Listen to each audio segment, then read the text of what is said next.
Join me for real life questions with Mike. Hey, what's up guys? Today I want to talk to you about the idea of deliberate practice. Now, deliberate practice always follows the same pattern, and this is something from James Clear, which is breaking the process down into parts, identifying your weaknesses, testing new strategies for each section, and then integrating your learning into the overall process. So there are two really effective things for this, which is measurement and also coaching.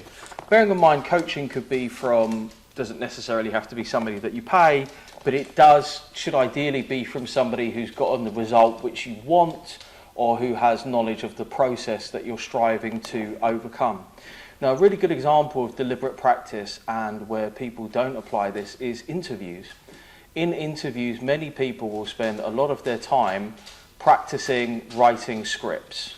So they won't actually be concentrating on what they need to say in the sense of speaking out loud, but they'll spend an inordinate amount of time writing scripts, rewriting their scripts, mumbling under their breath, and trying to make sure that they have a perfect script. Now the problem is that when you get to the real interview, you probably can't read your script. And also this has the habit of undoing itself if you get a question that isn't covered by your script, which is one of the reasons why I always recommend that you have randomized practice.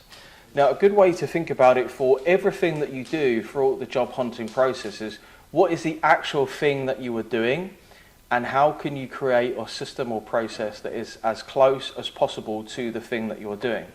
So if you're going to be doing interviews, how many questions are you likely to be asked? It's unlikely to be more than 7. How much time will you have to answer those questions? It's going to be about 2 minutes or a little bit under.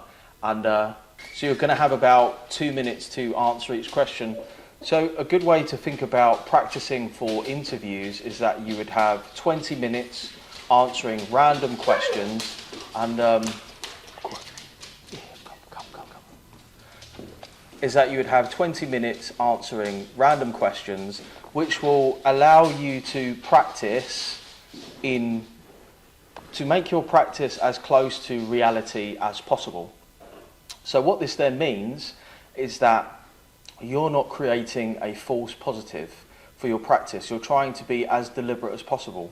Even better than this, and to create your own type of feedback, is that you can record yourself, watch yourself back, and then see where you've gone wrong in terms of answering each of these questions.